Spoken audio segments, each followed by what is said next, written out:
Hello everyone, and welcome to my channel. I'm Reina Creole, bringing you that spice to sci-fi and pop culture analysis, and of course, keeping it real when it comes to theme parks.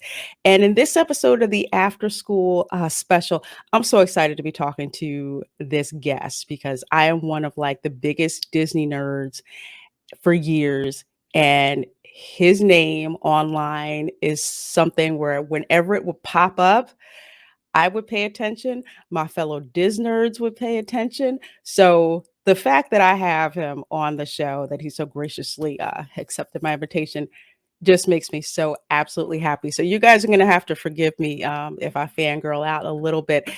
And that would be our guest, WDW Pro. How are you doing, sir?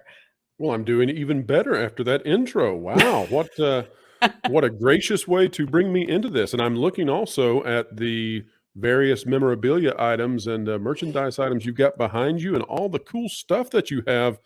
So that little orange bird tells me that you indeed are a major Disney fan. So very cool. Absolutely. He was, I want to say, the first, besides Mickey, the first like non-Mickey Disney mascot that I got attached to. Sure. Well, awesome, awesome. So what would you like to discuss today? What are we going to chat about? Well, let's see. We'll start with my warm-up question that I ask all of my guests, and then we'll go to the other stuff. So, my first question is, what are your memories of lunchtime at school? What are my memories of lunchtime at school? Well, I was not Mhm. expecting that question, which tells you that I may need to do my homework better. But um, let's see. My my favorite memory or just memories in general of lunch at school? Memories in general, it's fine. Well, I remember that there was a particular day that they had a special type of pizza. And it seems to me that there were three different types of pizza in elementary school and probably middle school as well. And so maybe other people have these same types of cafeteria pizza that would show up. There was the rectangular pizza, which was just average at best. And I'm not sure that the topping that was on it would either qualify for cheese or as tomato sauce or pizza sauce or anything like that. I don't really know what that conglomeration of ingredients was.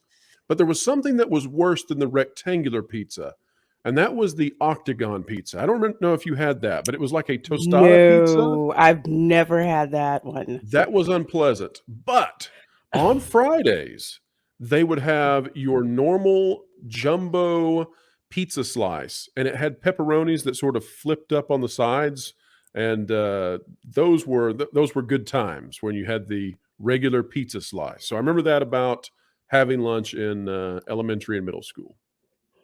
It's funny you should bring up the pizza sizes. I'd never heard of octagon shaped. The rectangular shape that tastes like cardboard, that's the That's one that gets exactly right. brought Yep. up most of the time. And then it's just like when it was a special occasion, you get the big slices with the pepperonis. It's like floating in the grease Oh yeah. that's in Yep. it. And yeah, and it tastes so good. The other thing that I remember about lunch was that in high school, I always thought it was fun. The young ladies would sometimes get a salad because they were dieting, but then Mhm. they would cover the salad in ranch dressing, which I just thought defeated the purpose, but I didn't have the heart to say anything. I was probably one of those. Um, we had a salad bar in high school, and that was probably the only public address message that anybody listened to was there's no salad bar in the cafeteria today. And we'd kind of like all freak out, like, what do you mean there's no salad bar? It was like a big deal. But yeah, I was one of those. I'd get the salad and then I'd get like, it wasn't ranch dressing. I think I got like honey mustard. Either way, it was more dressing on there than I needed, but I was like, "What the heck? I'm in school. I'm gonna do it anyway." That's right. That is where the good memories anyway, right? Yeah, absolutely, absolutely. Well, let's see. Where am I gonna start asking actually, I know exactly where to start. We're gonna jump right into it. So, I'll say in my theme park commando days, because I'm the one that plans all the trips, pores over the unofficial guide to Walt Disney World, and I've got like dog-eared pages and notes and all of that stuff in there. So And you're the type A personality who leads the group. yes, Okay. Now, do you have yes, any other individuals in your family or in your group that you take that perhaps are also type A that you none. clash with a little bit? So everybody's just happy to follow you then. Yeah, Okay, yeah. good. That's the way you want it. You don't want two type A's trying to lead the group. It never goes well. I could see that because if I had to deal with someone with my type of personality, but it just wouldn't work. No, my family's just like, where are we supposed to be? Um, okay. Oh, their only job was to show up on time. There you go. Now, That was what it. time is on time for a Disney theme park? Oh, on time, everything includes like about maybe 20 minutes of fudge figuring in there. Like I kind of pad the figures for when we're going to be there. So if I say our dinner reservation is at 8 o'clock, I'd tell my family 7:30. Makes sense. But what time should one get to the theme parks? Are you the type of person who thinks, you know what, we're on vacation, we're going to show up when we're ready? Or are you the type of person who says, no, no, no, we're going to be there 30 minutes before a rope drop, and if you give me any trouble, you're going to the back of the line in this group? The latter. On the park days.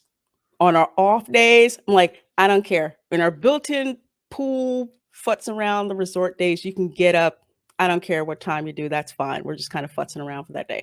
But commando days, be on time, or you know what? You're going to be in that Space Mountain line that's going to take you about 2 hours to get in when we already got through in, in the morning. So yeah, that's me. And I kind of got that. So Oh, sorry, go ahead. matching shirts for the group or no?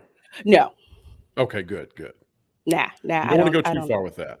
No, you don't want to go too far. And I tell people like all those matching shirts are nice, but that cotton and Florida humidity, Exactly. not good. Just go to Walmart and everybody get a active wear, Get the active that like wear high stuff. tech material, and just do that. Put that on.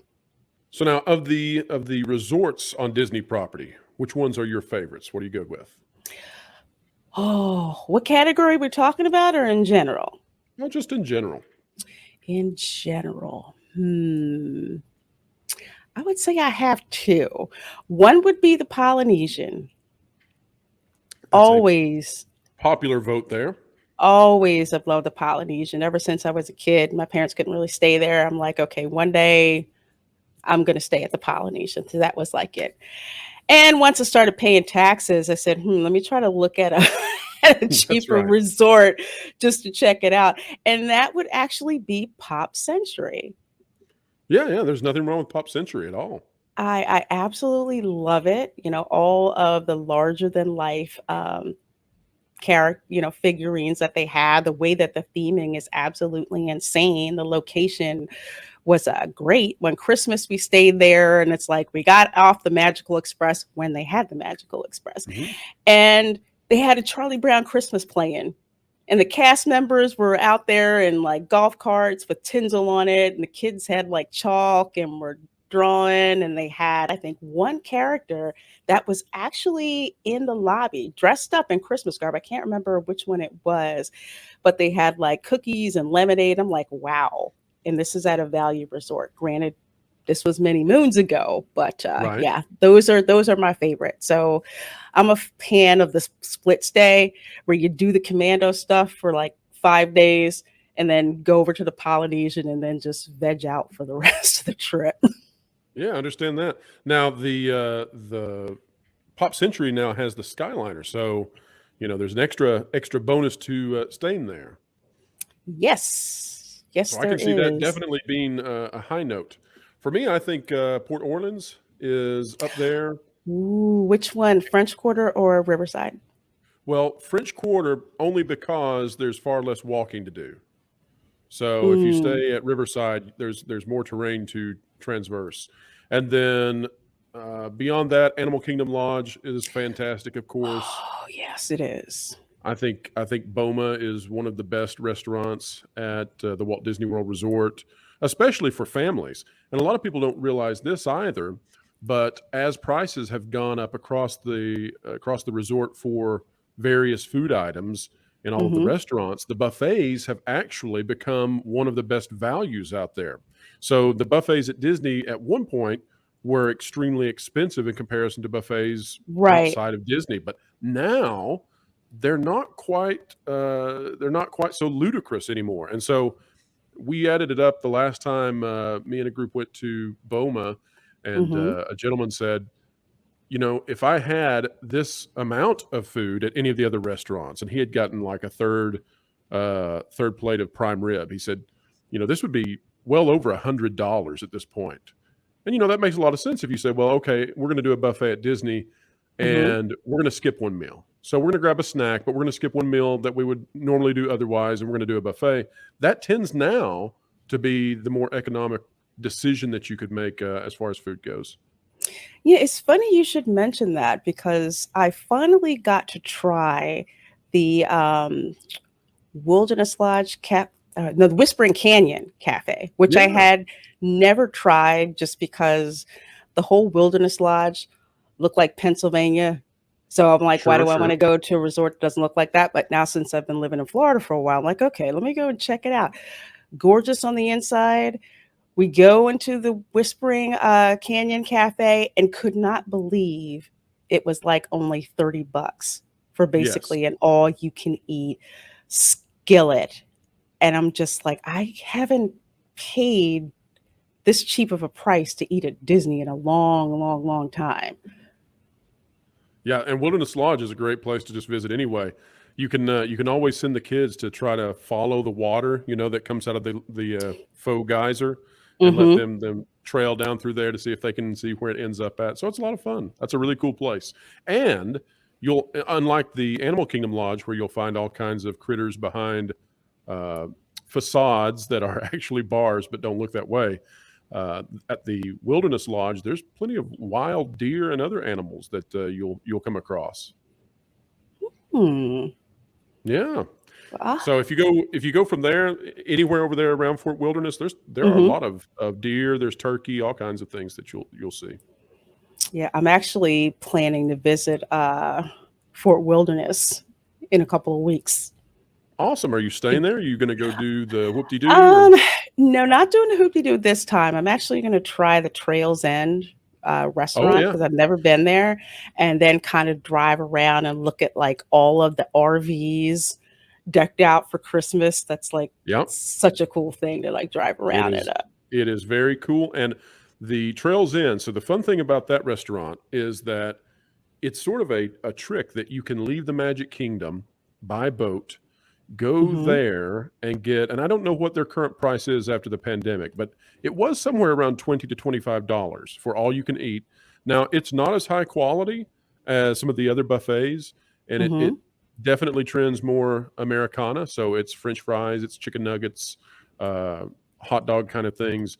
But you know, if you've got a family of six and you're trying to feed a whole bunch of people, that's not a bad idea to get out of the Magic Kingdom in the heat of the day, hop on the boat, go get us some air conditioning, grab a great meal, rest out there in the chairs on the beach, hop back on the boat, and go back and enjoy your rides in the evening. So I think Trails End is one of those hidden gems at Disney, even if the food Mm. quality is not so great. It's just you just need a break from the parks. Even when I'm vlogging, when I'm there for about 3 hours or so, I'm like, okay, I'm done. I'm done. I'm going to a resort. And that's what I would do when I would bring my family. We're just like, okay, we're hitting rope drop. Then 12 o'clock, we're out.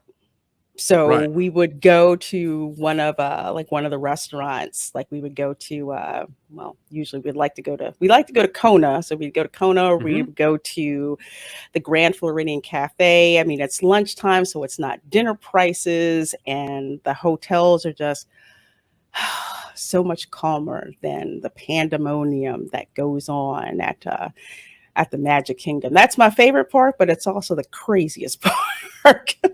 But it definitely is that. It is crowded all the time, and so I hope that in the future, and everything's up in the air at this point. So you and I are having this conversation just after new CEO Robert Iger has taken over from Chapek, and now Iger's back in Hmm. control. So we really don't know what will happen. everything out there, all the rumors, all the supposed leaks, all the guessing that we've been doing about where Disney was going. Well, that's all been jettisoned because there's somebody new who happens to be old back in control. And but if I were hoping for something to happen with Disney and specifically with Magic Kingdom, I really would hope that they would begin working on increasing the capacity of the park and creating some additional space for walking and resting and some extra benches and all of those things that would make it a more comfortable park rather than the constantly hectic destination that it feels like right now. You really can't just sit back and relax and enjoy the Magic Kingdom except for a very few places. I would agree with you. It's so congested. There's been times where it's been so congested, excuse me, that they would take you out a different way to exit the park. And it would Yes. just break the illusion when you Well, have to like doing so that. you're talking about the right side of Main Street USA. Yes. That yes. So that area at one point, and you probably know this, but at one point was designated to be an expansion where they were going to add a Main Street theater.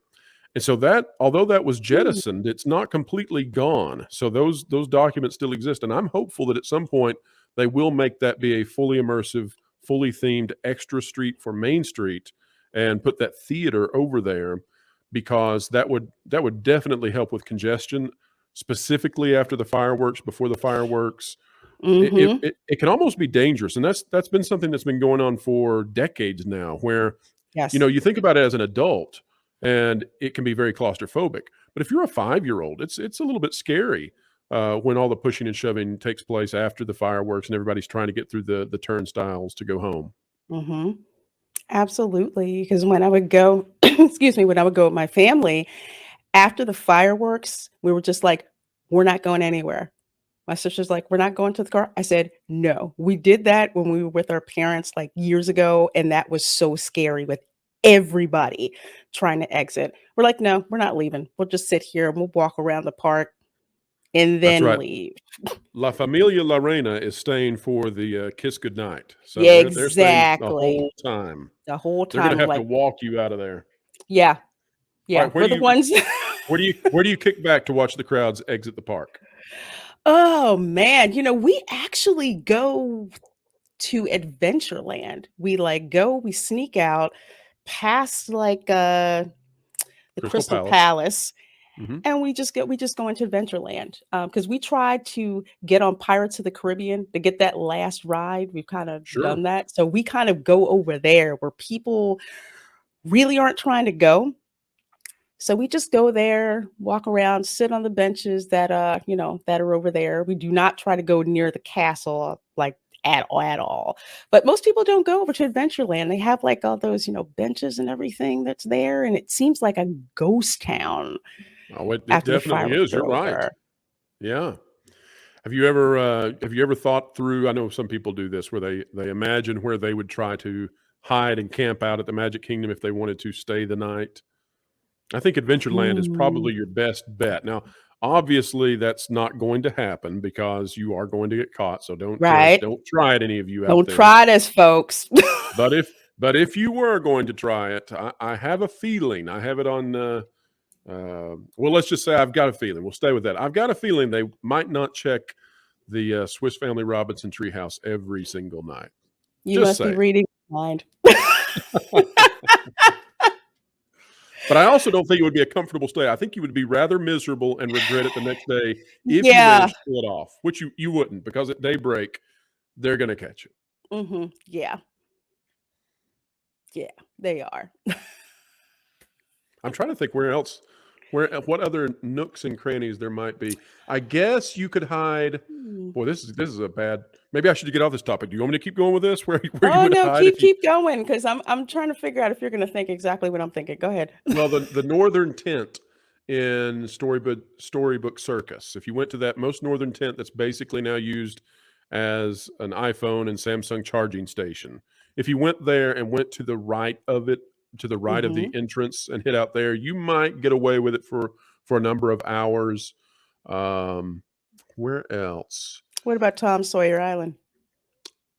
You're gonna have a really hard time. They actually do scan that one Ah, every single crap. time. Okay. Yeah, I was because it closes before the rest of the park, and so they're gonna do a sleep on that one. Oh, okay. Now, if you want to Okay. try and swim over there, good luck. But I mean, Oh, I I'm mean, kind you're gonna come out with wet clothes and be just absolutely miserable for the whole evening. There's a little nook in between that used to be a designated smoking area between Space Mountain and the Carousel of Progress. That might be a spot of okay. you could lay down there behind the wall a little bit. Who knows, right? I, I feel sorry for the poor people who try this now and are like, this didn't work at all. Oh, like you You can tried. just feel the pain of a cast member who's watching this right now, going, "Ah, I know. we got to Like, don't scan tell those them spots that. Don't now. tell them that. God, You're we're gonna basically, check them every night." check Frontierland first, y'all.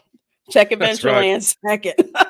Once Space Mountain is down, and they're doing the redo, so they're gonna Mhm. say, "Well, go check the queue again. There's somebody hiding down there, hiding behind the train station yet again."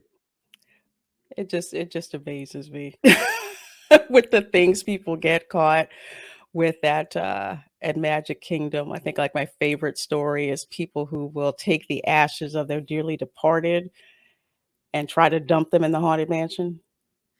Yeah, and if the lights are on, it's just not that much of a romantic place to do such a thing. So I don't know that I don't know that they've thought that out very well. No. There are better places to do this, people.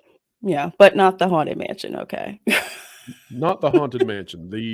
When the sound goes off, it's just a whirl of clicks and buzzes. It's not a very good place for a peaceful rest. Mhm. Wow. I mean, I love talking to you about this stuff because when I was doing my commando thing and putting together trips and all of that, I would go to the WDW Magic forums and just go down a rabbit hole of just like looking at posts and getting intel. I'm like, oh, okay, that's cool. No, don't do that. Don't do that. Don't do that. But I would see your name pop up. And between myself and several other Disneyers, even my Disney travel agent at the time knew who you knew of your moniker online. How did you get involved with WW Magic or So at appearing on one that point, site? at one point, I was pulling quite a bit of traffic to the WDW Magic forums, and so that was a very interesting time. I guess that was what 3 or 4 years ago, something like that at this point. Hmm. And I still do post on occasion, but not very often at all. But I still check maybe once a month. I go check and see if there are any messages to me there, that sort of thing. But what had happened was, I guess this would have been back 2016 or 2017 Hmm. under a different pseudonym. I had leaked a major news story about entertainment, and when I did so, it was one of the first times I had ever done that, and it really Hmm. took off. And it was at the time when I was starting to see some of the legacy stories and legacy movies that we had all grown up with and loved being Hmm. retconned into things that we didn't quite love so much, or that were divisive when they didn't have to be divisive. And so I leaked some information about something in that regard, and I watched it take off across the internet. And I was actually in Hollywood studios when this particular thing that I leaked really just exploded like wildfire. And so I was sitting, you'll know exactly where this is. So outside of Toy Story Land, in the area that once was the entrance to Toy Story Mania and now is basically an abandoned Incredibles themed section.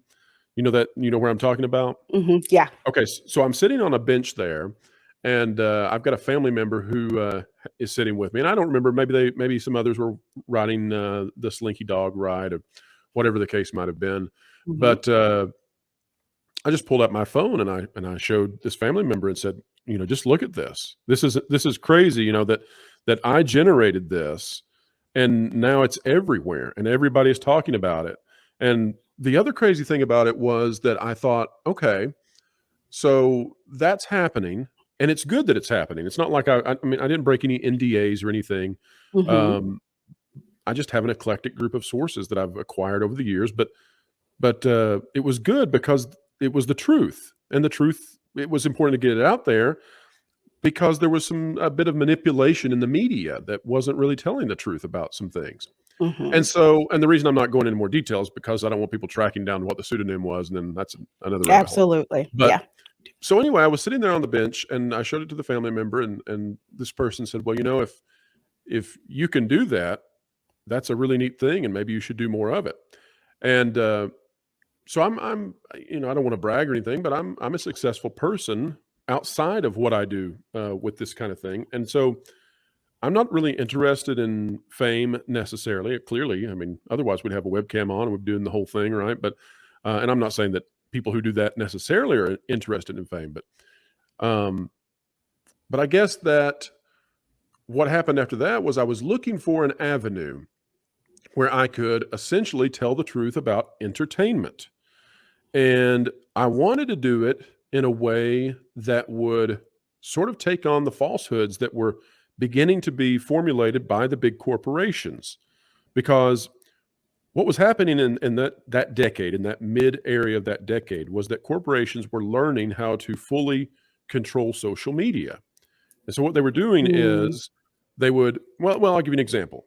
So an example would be that they determined that Rotten Tomatoes was a great site for consumers. It was a bad site for corporations. And so they needed to retool Rotten Tomatoes so that if they put out a stinker, Mhm. people wouldn't know about it until later on because that really was hurting these hundreds of millions of dollar investments that they had. So you don't want a movie. What was the movie? Oh, was it Tomorrowland? Was that the name of the movie that was so bad, that flopped so bad? Do you remember that? I think Tomorrowland. it was. Yeah. Yeah, I Yeah. Okay. remember that. Mhm. Okay, so think about that. So let's say that they invested $200 million into the production budget for that, right? And then Mhm. let's say they invested $150 million into advertising. Now, I'm just guessing on that. That's so many years ago that I don't remember those numbers. But so you've got this huge investment. You don't want a little website called Rotten Tomatoes crashing the number of people who are going to go see your investment. And so it was sort of ideal to these corporations then to find a way around that. And so essentially what they did is they began to find ways to curate the audience scores on Rotten Tomatoes. And so that Mhm. was and that's one piece in dozens and maybe more of examples of what was going on in the internet at the time. And so I thought, well, it would be good if I could put out real information, if I could, put out real stuff, but Mhm. then I needed a way to do it. And I needed to do it in a way that would protect my anonymity and that didn't feel like um I didn't feel like it would be easily censored. And so I came upon the WDW Magic forums and thought, well, this is a good place to try. So Mhm. this will be a good spot. Now, had I to do it over again, I don't think that I would have went with the WDW Pro name because it's not Hmm. it's not conducive to sane once you get into the YouTube side of things and onto the Twitter side, right? People actually have difficulty saying it. But at the time, it just it was just an easy thing to do, and I guess it added to the mysteriousness that it wasn't anything clever or whatever. And Mhm. I just began leaking small bits of information on uh, those forums. And I guess I do remember now the big thing that got that avatar so much notoriety on the forums was that I exclusively revealed the Mary Poppins ride before it was announced. And so that really, from then on, there was a Mhm. contingency of people who, took heart of what it was saying. The interesting thing though was that as I continued to leak information, we ran into the issues that consumed the world in 2020. And I was beginning to hear from my contacts with Mhm. Shanghai Disney that this is very serious. This is like, I was hearing about mobile cremation units over in East Asia, let's say. I'm Oh my keeping this obscure gosh. because I know you're on YouTube and I don't want to get you in any kind of trouble. But mobile cremation units being brought into these cities. Well, I'm sitting there, thinking, I just kind of leak theme park stuff. But I'm Mm-hmm. going, given the severity of this, I'm going to begin talking about that. And that ultimately was sort of where we split ways, where I diminished my presence on the forums was that wasn't allowed, and I don't have a problem with that not being allowed to discuss those sorts Mm-hmm. of things. That was a very serious thing, and it turned out that it was a serious worldwide issue that sprang forth and changed all of our lives. Whatever you think of it, whatever you think about the Right. severity of it, it definitely changed all of our lives. Um, but that sort of keyed me into the knowledge that I needed to begin finding a new avenue to express these heavier topics that needed to be discussed. So Mm-hmm. there you go. Wow. Yeah. That's so cool. Knowing all of that because I would see your name and would immediately just start checking out what it was that you had to say. And the thread that I read the most of yours had to do with Galaxy's Edge and the issues with Rise of the Resistance. Oh yeah, yeah. When they were having when they buried the sensors incorrectly. Yes.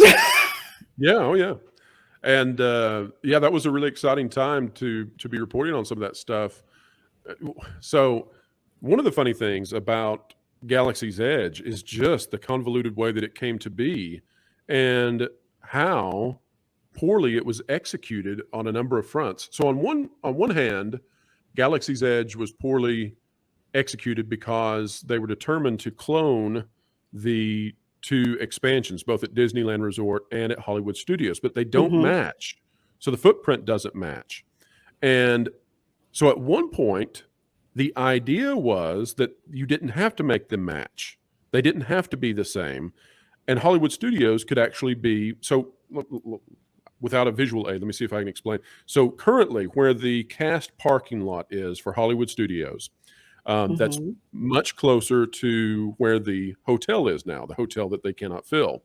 That was originally the location that was planned for Galaxy's Edge to go in. And then that would have allowed Hollywood Studios to incorporate Star Tours into a Star Wars land, which makes sense. Now, that's impossible at Disneyland Resort, but it was always possible, always feasible at Hollywood Studios. So you would have thought they would have done that, but budgetary concerns meant that Hmm. didn't happen.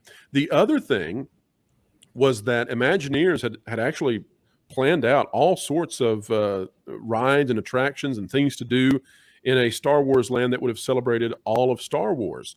But Kathleen Kennedy, the head of Lucasfilm, went to Robert Iger and actually politicked a bit for the idea of making this be specifically placed in a time between episodes 8 and 9. And she had a lot of leverage because at the time, The Force Awakens was on its way to doing very, very well. And Hmm. so her argument that the old Star Wars was in the past and Disney's Star Wars was going to be so much bigger, well, that held sway. And so he fell for that. And it's been a real albatross for them ever since. To the point now that in Disneyland they're bringing in the Mandalorian characters, which they had never intended to do. Hmm. But the other thing that it did is so Imagineers had worked on um, a pod racer attraction, and it was interactive, and it was really, really a cool idea. So if you ever played the N64 Sega Dreamcast Yeah. games, Hmm.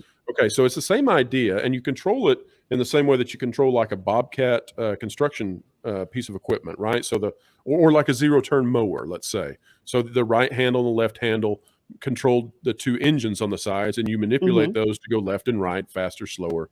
And then you could also, I think, if I remember correctly, you could push them forward more into a click position that would put it in some sort of hyper mode. I don't remember now. It may have been a button on the side, but whatever the case may be. So they had worked on this idea, and it was really cool because they could do the 3D glassless 3D. So you didn't have to have the glasses on because Oh. you're in such a small position that it's sort of like the Nintendo 3DS on a much larger scale. They know where your Hmm. head's going to be at basically, and they through infrared sensors they could get exactly where you were, and they could tailor the 3D for that location. Now, you know, if you went bobbing around, I guess you could have made yourself really sick. But anyway, so it was this really cool idea. And then when they could no longer do Galaxy's Edge for all of Star Wars and all the times, that had to be retrofitted. And it had to be retrofitted into something that would work between episodes 8 and 9. That eventually became the Millennium Falcon ride. But it doesn't work as well because you've got 6 people doing different things, and there's just not enough stuff for those people to be doing. And so it came from something really great, but then it was pigeonholed into an idea that in theory sounds really fun, but in execution, not so much. Now, there is one really cool thing. If you want to see verification that Mm-hmm. Galaxy's Edge once upon a time was supposed to go in the place I'm talking about. And by the way, that would have also meant that Streets of America would have stayed at Hollywood Studios, and that would have meant that the park overall increased capacity versus what we got now, which is Mm-hmm. it really didn't change capacity at all. And that was the whole intent at the beginning of this project, and they didn't really get there. But so in order to see that truly this was planned to go in that location originally, there is a vestigial piece of architecture that you can go see that is still from the old plans. And that is go behind Muppet Vision 3D, go Mm-hmm. all the way behind it to where guests exit at the end of the show. And if you Mm-hmm. go there, you will see a Star Wars themed wall that has no reason whatsoever to be there. But when they moved everything over to be where it is now, that Mm-hmm. space still had to be closed off. And so they simply used the old wall that was originally supposed to go there, and they didn't take the time to retheme it to anything else. It's just Star Wars. And so you have this pointless vestigial Star Wars wall sitting Mm-hmm. behind the Muppet area for no reason other than now all of you know that it was originally part of the first plans for a Star Wars area that would go, be much larger and be connected directly to the hotel that now requires a shuttle system. Man, that just verifies a lot of what I felt with going into Galaxy's Edge. When they first had, the announcements about it, like as soon as you came out of Star Tours and turn to the left, where Muppet 3D is, they had this wall up and basically said, Galaxy's Edge coming soon. I'm like, yeah, I heard about the hotel. It's going to be great. The hotel's in Galaxy's Edge. But when they built it, it did not feel like Star Wars. I felt instinctively that if I came out of Star Tours, if I enter Star Tours like I'm on Endor and I exit Star Tours like I'm on Tatooine, it followed logically to me that I should still be on Tatooine, and that's basically where Galaxy's Edge should have been. But it's like now you come out of there, you're in New York before you get Yes. into Galaxy's Edge, and you see people walking around, they're just like, "What is this? I don't Right. get what it Why is is." there this tiny urban area before I get into the tunnel? Yeah, it totally breaks the illusion of what's going on, and people are just like, "Where's the old Star Wars? I don't get it." They're just like, "Where is it? It doesn't seem to make sense." In contrast, when you get into Toy Story Land, everything makes sense. And Well, people until aren't you get really even close to afraid Star to leave. Wars. Yeah, And exactly. when you get close to Star Wars, they had some budget cuts there because in the original concept art, they're supposed to have another tunnel there to prevent you from seeing from one land into the other, and they cut that out. So, no fun for that one. Ugh, it's such a shame because I had such high hopes for Galaxy's Edge, thinking that I would get something bigger than Star Tours and the hotel. And it's like when you go in there, it's such a it's such a letdown. Well, so the reason for that though is because they brought in, and this was at the behest of Lucasfilm, they brought in people from Lucasfilm who had no history with designing theme parks whatsoever, and they were actually, if not in charge, equal partners with WDI, working Mhm. on the plans for Galaxy's Edge. And the lady who headed that up, her name is Curie Hart. She was head of the Lucasfilm Story Group. And so they worked with Ryan Johnson Mm. on building out this idea for a planet that takes place between episodes 8 and 9, which at that point we had not seen. And honestly, now we know that the script for episode 9 hadn't even been written.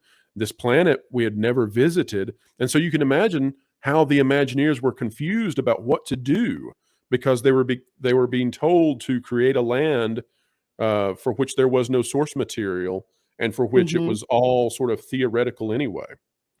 That's difficult to do. That's really hard to, as opposed to Pandora, for example. So with Pandora, you've got James Cameron coming in with his company and Mhm. providing lots and lots of resources and assistance. And you're going back to this place that you've already been to in the movie, so everybody can visualize it.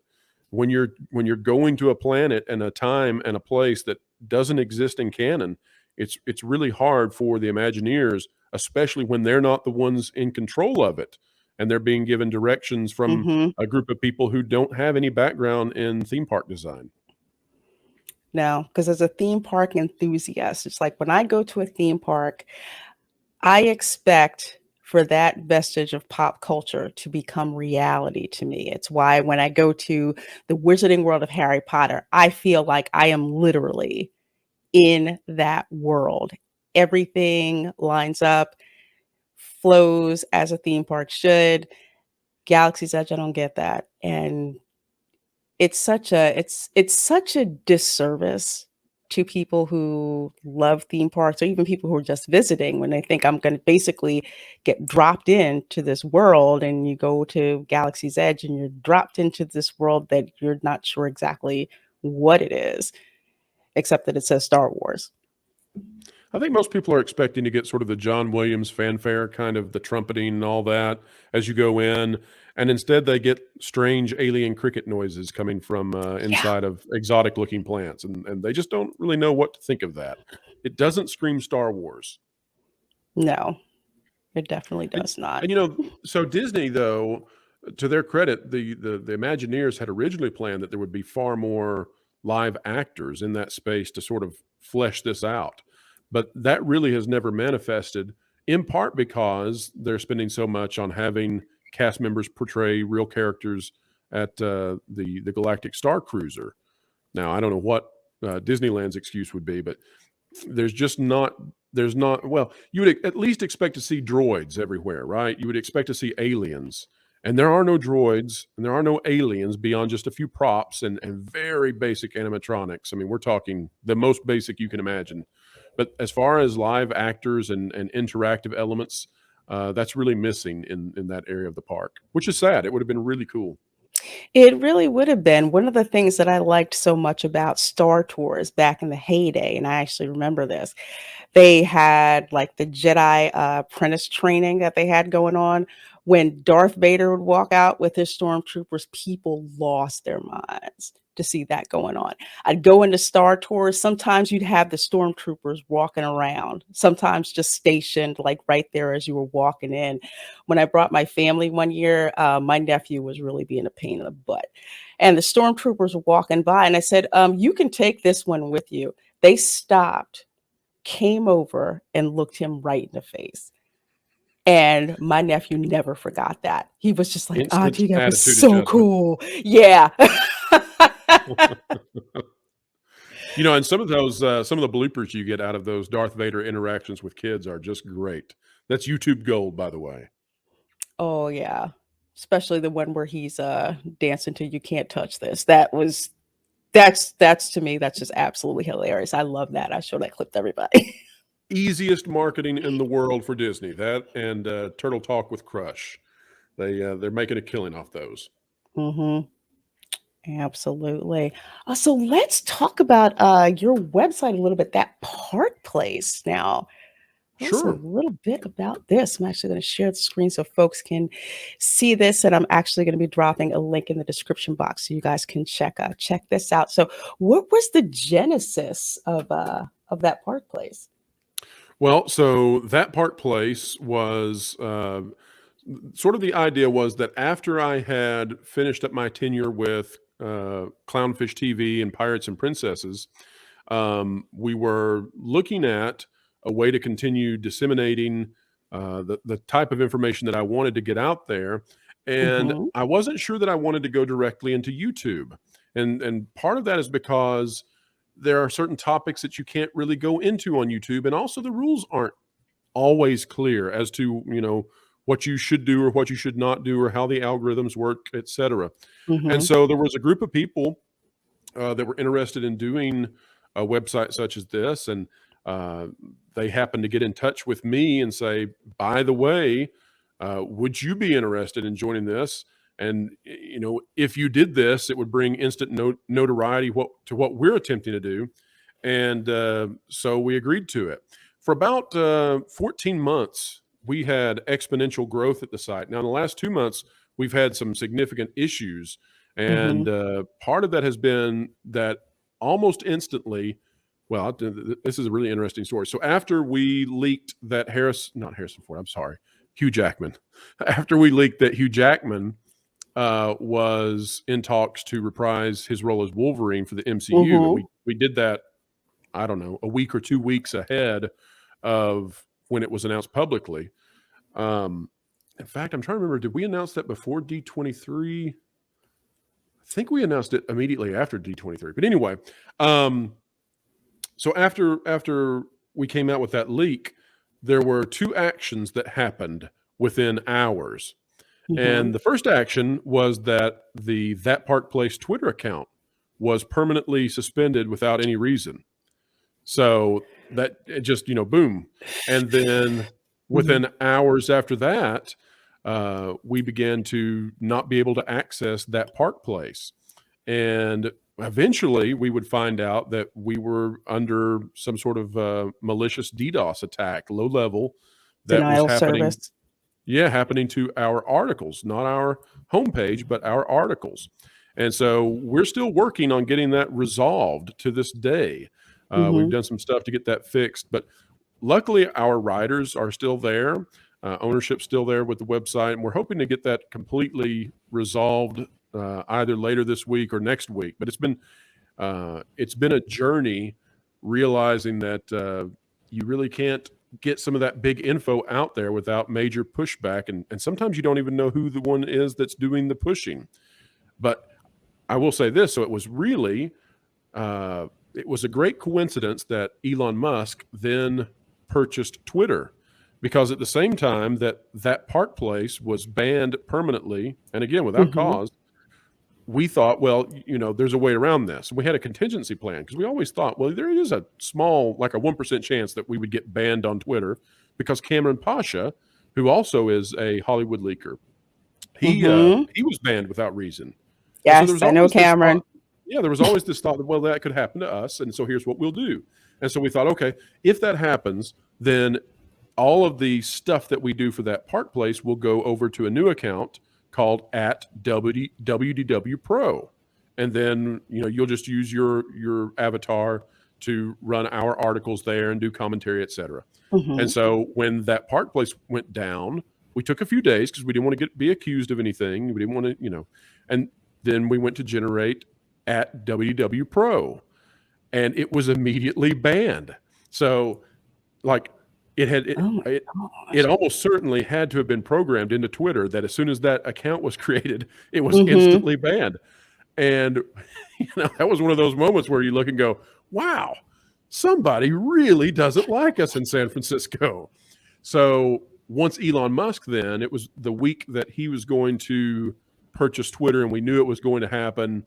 All the stuff was being done legally with the major companies and investors. We went ahead and created at WDW Pro 1. Mhm. And so that's what we've been using primarily to get the leaks and information out. And so we're trying to decide what to do with that Park Place. We're still supporting it, but we've got to have, we're going to probably have to migrate it to new servers yet again Mhm. to try to get this resolved where we can keep it secure. But I will tell you, so if you look at the editor's choice over there, and it'll take a while to click on an article and load it because of some of the issues we're going through, but that's one of my favorite articles over there. The Nick Stewart interview. I don't know if you know Valerie Stewart, but she's the daughter of Nick Stewart, who was the original voice for Brer Bear. And I just find I find the whole thing sad that this lady, her father, along with James Baskett and the other pioneers in the industry, they all were the first African American actors and actresses to really get out there and do amazing things. And here, the daughter of this man is trying to save her father's legacy because everything about the movie that he was in that was intended by him to be breaking barriers is being eradicated. And one of the Mm, saddest things about the loss of Splash Mountain, we've bifurcated this into an emotional argument between two sides. And on one side, you've got people who are hate mongers, etc. And on the other side, you've got people who are virtuous, and there's no in between. And you've got this lady mm, who her father's a part of real cinematic history, and his voice goes away when Splash Mountain goes away, and nobody's trying to remember that. Oh yeah, whatever flaws this movie may have had, and whatever flaws the attraction brings with it, Zippity Doodah is still a song which won the first Oscar performed by an African American male. And it deserves to be remembered in some way. It mhm. deserves to have its place in history. And if we throw everything about it away, then we happen to throw these people away, like Valerie Stewart and her family, who really were pioneers and really do deserve all the praise that we can give them and be excited about. So I'm going to actually show you something in 1 second. Don't go anywhere. Don't go. I love that you staying brought up right here. Valerie Stewart. I love that you brought her up because I got actually introduced to her on Twitter through Orange Grove 55. 55. Yeah. And he introduced me to her. We follow each other online because this book right here was given to me by my grandmother when I was a kid. This just shows exactly how Yeah. much I loved it literally to death. She gave it to me. She would tell these stories about Burr Rabbit. I knew about Burr Rabbit before I even saw Song of the South. And she said that these were stories that they would tell, that her family would tell. One, my father got in trouble for telling at school because he wasn't supposed to tell that story at Right. all. And I didn't get it. And then they made Splash Mountain.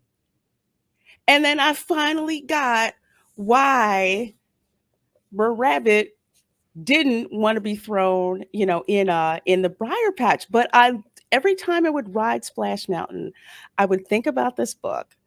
I would think about the fact that I sat and watched Song of the South with my grandparents who were born and raised in the Jim Crow South. They had nothing bad to say about that movie whatsoever. And I'm like, I never saw anything, wrong with it. And I would challenge people on Twitter. I'm just like, well, first of all, they called me a racist because I didn't want to have Splash Mountain changed. Go figure. But I would ask, what exactly is racist about Song of the South?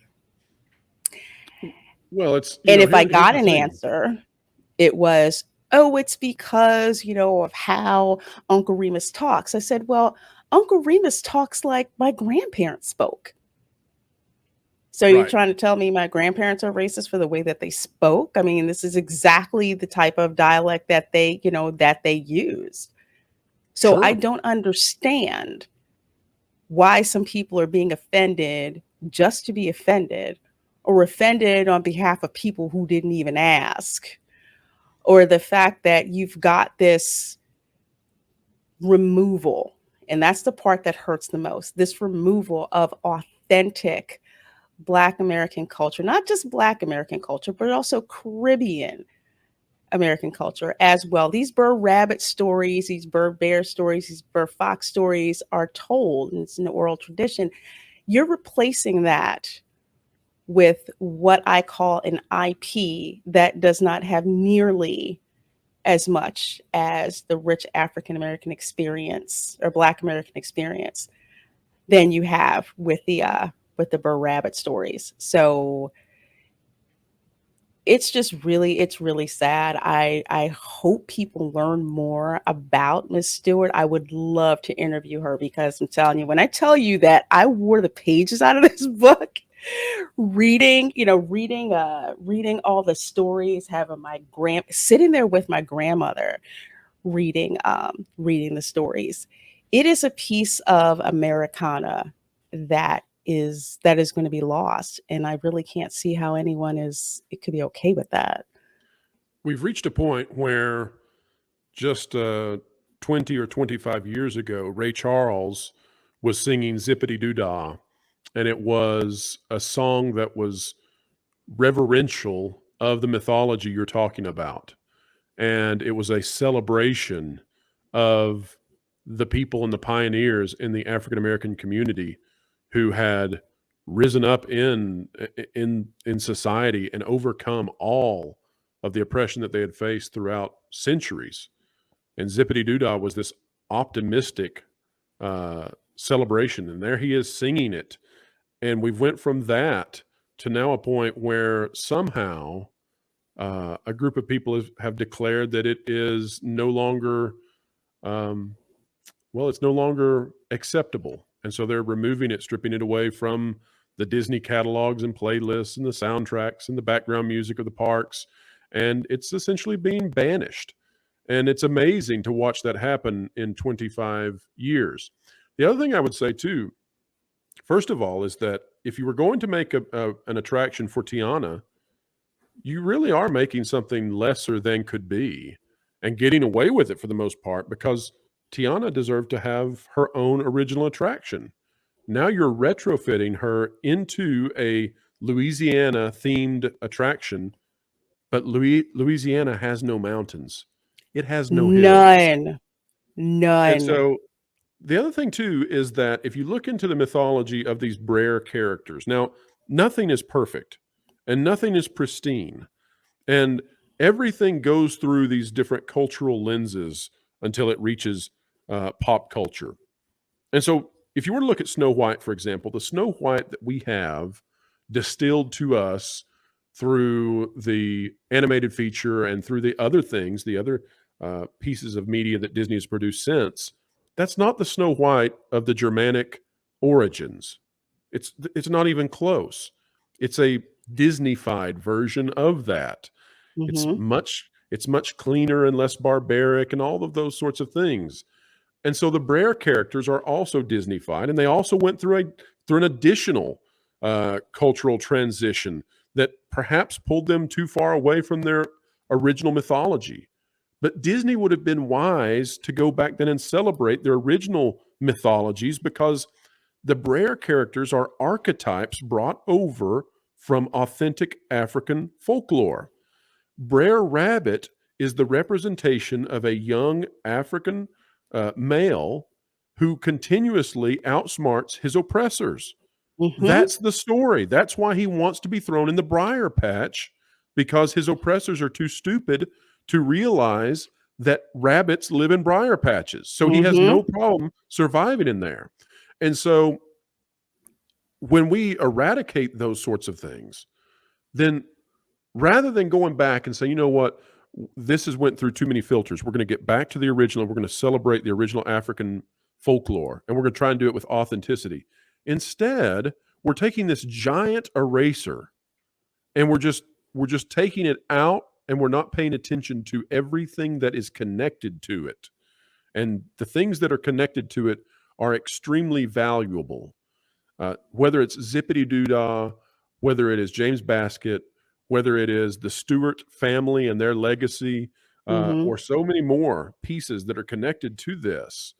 Um, it is just, it's a tragedy. It's a tragedy that we're erasing all of it without being conscientious of what goes when it goes. So And that's one of the things that And that kind of is going to lead me back over here to Bob Iger.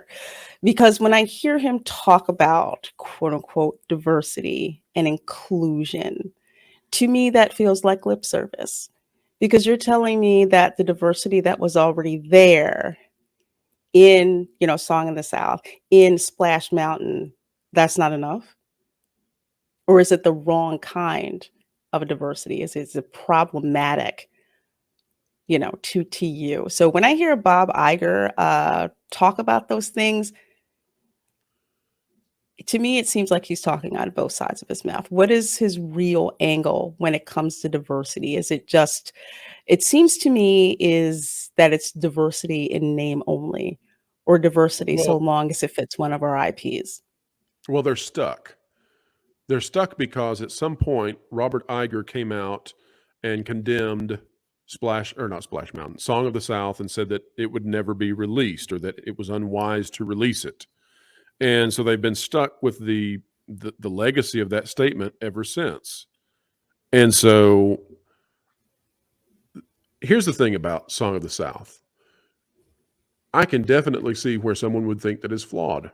And I don't think it's a great movie by any stretch of the imagination.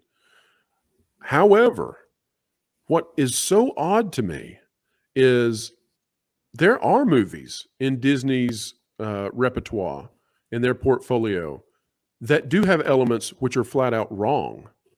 And Fantasia, for example, is a movie that has elements in the original which I find very offensive.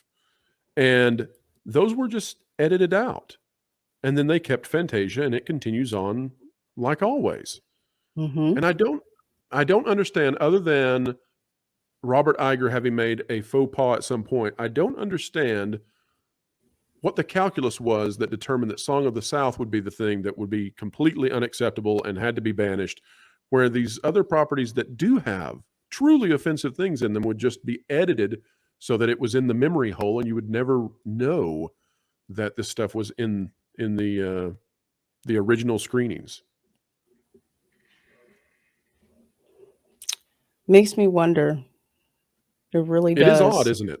It's It is. very odd, because I remember watching, what was I watching? No, I was watching was it Lady? Yeah, I was watching Lady and the Tramp, actually. Not the live action, not the live action, the animated one that I love. But even as a kid, I knew the whole Siamese cat scene was pretty darn racist. I'm like, that's really not, not Right, right at the egg foo all. young thing they do. Yeah, that didn't. Well, they haven't taken that out. Right. And so here's my question. Why, out of all the things that had to be taken out or labeled or edited, why is the movie that won an Oscar, the very first Oscar for an African American male, why was that the one that had to become the banished thing? Why can't we put a placard in front of it that says this has elements which are seen today in a different way and are, this was inappropriate or blah, blah, blah, blah, blah. But then say at the end, for historical purposes, this film earned the first Oscar for an African American male, and therefore we show it, blah, blah, blah. But why completely remove it and create this sort of this mysterious quality around it? I don't understand why, other than one CEO's faux pas. I tell you, it is annoying. It is culturally devastating that that is not out there. And then you have people who haven't seen the film will slander in any which kind of way, and the property isn't out there for them to see. Well, they will say that that it doesn't depict the South post Civil War in the way that it should be depicted. And to that, you have to say, well, now listen, Walt Disney, the man, was attempting to get a movie onto screens that would feature a lead actor who is African American at a time when that was difficult to do. Otherwise, other people would have done it already. And he succeeded in making that happen. Mm-hmm. It's a little bit, well, it's more than a little bit arrogant to think that you in the present could go back to the 40s and do it in some other way that would be smarter and better than the one person who managed it. And we've just reached a level of arrogance today where we view the world as if it has always been as it is now, and that's not the case. And those pristine lenses through which we view history do Mm-hmm. not do us well when we begin then to censor that which offends. You're absolutely right when it comes to that. I mean, I've told people, well, people told me they're just like, well, it's not, an accurate depiction. It's like it's escapist entertainment. It's a kids movie. What do you? I mean, It's do you really want in a kids movie to do the accurate thing? I it's mean, like, do you want like roots depicted in in cartoon form? I don't think so. right. How are you going to do that? And then how are you going to get people to go see that with their children? Because it's not like Walt Disney was a children's movie creator. He wasn't somebody who could come out with a film that was in today's world rated R. And that's what you would have to do if you wanted to do an accurate, gritty depiction of it. I think some people hold too much guilt about things that have happened in the past. And rather than just say this is how it is, then it's not how it is now. For some reason, they're not comfortable with that. And that does a disservice to so many people. Leave history as it is, leave film history as it is, warts and all. Lorena, when I was born, nobody came to me with a survey and asked me what shade or what hue my skin should be or what ethnicity I should be born to or any of those sorts of things. I did not pick whether I would be born to rich or to poor or to kind or to mean parents. Mhm. I did not get any of those options. And so I think we should judge as best we can people based on the options they did get to choose, which through life, we get to decide the type of person and the type of character that we will be. And those to me are far more important than the immutable attributes, which we had no choice in to begin with, and which used in certain ways can divide us when we would be better served being brothers and sisters and being kind and being friends and being united in the humanity that we share together. Absolutely. Very well said. Very well said. Let's talk about Bob Iger coming back. I did not That's have this something, one huh? on my bingo card at all. As someone who's observed what I call the C-suite games that happen. That's a good term. I'm going to steal that from you now. Oh, Thank you you're for that. The welcome. C-suite games. The C-suite games. I've seen it. Ugh, talk about Game of Thrones, but with the speed in which Bob Chapek was dispatched with extreme prejudice and Bob Iger brought back, I found it interesting how, and people are entitled to feel this way, so many people were so happy about Bob Iger being back. And I'm like, wait a minute. Uh, they brought him back to fix the problems that he kicked off in the first place. That seems like Chapek was a fall guy for, and now he's back. Well, one of the problems that we have is that people today, for some reason, treat life and treat politics and treat business and all these different things like they're sports teams. And so people had already determined that they were going to be on a team. And in fact, that's been something that sort of beguiled me a little bit. Is that people have been like, well, WDW Pro, he's on the Chapek team. He thought Chapek was going to be the savior of Disney, and it's like, no, I don't view any of this in that sort of way. Like, I Mm-hmm. see the pros and cons to these people, and people are messy. But to uphold Iger as being some sort of archon of virtue for Disney who will lead them back into the promised land, I think that's crazy. And I think it's crazy because Disney has had 3 animated flops. It's the first time in all of their history that they have had 3 consecutive animated flops. Mm-hmm. Encanto, Lightyear, and Strange World have all been financial failures. Most people don't know that about Encanto, but it was a financial failure. It caught Yeah, I fire didn't know on that streaming about with the that. soundtrack. Yeah. Yeah. And then actually, though, they kind of saved themselves because they would have had a 4th if they had not done what they did with Turning Red, which is that just as it was about to go out into theaters, they canceled its theatrical run and moved it to streaming only. But Turning Red likely would have been a financial failure as well. Now, that's 4 straight movies, except for some manipulation on Disney's part, 4 straight animated films that have failed at the box office. And all 4 of those films were greenlit by Robert Iger. People don't understand that Bob Chapek only had 11 months in control of the Walt Disney Company. And of those 11 months, he really only had 6 months that he had operational control because he was under fire until June by Robert Iger loyalists who had formed a thing called the Disney Walkout Group, who were attempting to take Chapek out all the way until he had his contract renewed. Now, he goes for 6 months and likely was trying to moderate the company, but not in the way that you or I would have liked. That's a different thing. But he probably was trying to moderate the company to some extent, then realized that he was quickly going to be taken out if he did, and canceled that effort. But he was taken out anyway.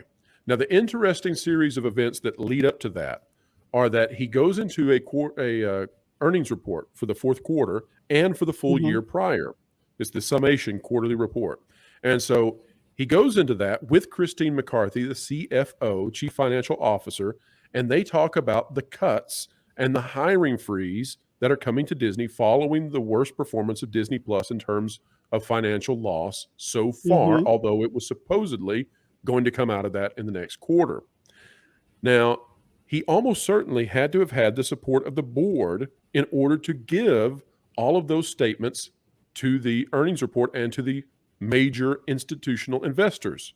Not only that, but the CFO, Christine McCarthy, you would think has to be on board with that and believe that all of that is above board and true. Otherwise, you're presenting fraud to the entire marketplace, which can get you in some serious legal and fiduciary trouble. Okay, now hang with me, because what happens is very swift. The very next day, the memorandum about the cuts coming out at Disney is leaked into the press. And then in 8 days, they go from the board is supporting Iger, or no, I'm sorry, the board is supporting Chapek, and he's giving the earnings report, to the board is asking for Iger to come in and replace him. In those 8 days, the CFO, Christine McCarthy, had to, one, have been discussing with the investors the situation, because that's reported in the Wall Street Journal. Two, she has to go to the board with a vote of no confidence about the CEO, and she has to do that in a clandestine way so that he doesn't know about it. And then 3, the board has to be convened, and they have to decide that they're going to vote in that same manner to bring in Iger, and the legal teams and all of the actuary teams and everybody who's involved in these contracts that are massive, they have to be brought in to create a potential contract with Iger and to close out all of the stuff with Chapek for his golden parachute. And they have to negotiate with Iger what his deal will be. All that has to take place in 8 days, because it's a Friday before Chapek's ouster when they contact Iger. Now, for a corporation the size of Disney to do that in 8 days, it is unheard of. It is unprecedented. I mean, that is a sprint like no other. And the thing about that, you've got all of these theories out there about what's going on. I heard Braden, who does, I think he does Mickey Views. Is that right? Yeah, he does Mickey Views. Yeah. Okay. Braden had a theory out there that it's about financial fraud inside Disney that was orchestrated by Chapek. Probably not that, because he would have been ousted with cause instead of without cause. Cameron Posh is out there with a theory that has to do with FTX, and so there's a potential that's true. I'm not going to say it's not, but whatever was going on, they needed to get rid of Chapek fast. And he had the only thing that had really changed is that he had created a panel to get, to determine who was going to be cut. Where were they going to take out the expenditures that Disney had? Mhm. And there were three people on that panel: himself, Christine McCarthy, and Mhm. Horatio Gutierrez. And so those three individuals are the only ones who would have known, you would think, of what cuts were on the way. And Mhm. within that time frame of that panel being formed, McCarthy does all of those actions, allegedly, according to the Wall Street Journal, who has they've got multiple writers on that, and nobody's come out and claimed it's untrue. Mhm. Um, the thing that I believe about this is that Chapek probably was going to cut somewhere that he was not supposed to, and that McCarthy went to the investors, and that the investors then had sway with the board that they should change paths immediately. And that's the only thing that makes sense to me, because every other answer for how this happened does not require the speed with which Disney moved. And the speed was just, I mean, it's unlike anything I have ever seen before in a corporation, to go from the level of support Chapek had. Mhm. I mean, remember, in June, he was renewed with a raise 3 months earlier than he had to be. And from that point to you have an 8-day sprint to get him out of there, what was he going to do that they were afraid about day 9 or day 10? That's Yeah. the answer if you're looking for why Chapek was ousted. They were going so fast because day 10, day 11, day 12, there was a day ahead where he was going to make a decision that they didn't want to have happen. So that's, in my opinion, that's Mhm. what And that would actually go again with what I call the C-suite games. The only time that I've seen people at like Iger's level or like say Chapek's level get gone that quick, there's something that's going on oh, it's that it's they don't it's want it's a revealed. big something. It's It's a gotta big be something. huge. I've never seen a CEO outed that quickly in that type of manner. It So was here's just at the other thing. breakneck speed. Oh, go ahead. Mhm. Here's the other thing, Lorena. This is what. So you've got the people who think that Iger is coming back and he's going to fix the company, but that's wrong. And it's not wrong. It's not wrong in the fashion of, okay, you're an Iger fan and you want him to do Iger things, and I don't. I don't want him to do Iger things. That's not the basis for why I'm saying that. It's wrong because they signed him to 2 years. He Mhm. is a transitional figure. He's not coming in to make the big changes at the company. They have to get somebody to come in there at the end of the 2 years. And so when they reached out to Iger to ask him if he would replace Chapek, they were doing that because it would stabilize the stock. Because if you oust your CEO and bring in Mhm. a no name, or somebody that stockholders aren't sure how they will act, then you get instability and your stock price can drop. But Iger is a Especially known commodity. So that's why exactly. they went with him, but they only went with him for 2 years. He's not coming for 4 years or 5 years, the time that you would need to make changes. He's only coming for 2 years. And if he is going to make changes in 2 years, you know what kind of changes you make when you've got 2 years and you're out no matter what? You make the hard changes that hurt, because you can, because you're coming in with a preset endpoint already in Mhm. place. Wow, man. And when you say in investors, because I'm one of those low level, like I have 2, 3, shares of Disney stock. We're talking like the Vanguards and the Black Rocks, correct? Right. We're talking about billions and billions of dollars. We're not talking about John Smith. We're not talking about Paula Lopez in San Mateo. We're talking about the big players who have all kinds of deals with all kinds of corporations. They manage the 401ks and retirements of the vast swaths of America. We're talking about the people who have tremendous power over corporations and the intelligentsia at large. Yep. And I think that's what a lot of folks don't really understand. They'll hear about stockholders and I'll have people say, well, Lorena, can't you do X, Y, and Z? I'm like, I'm one person with like a couple shares of stock.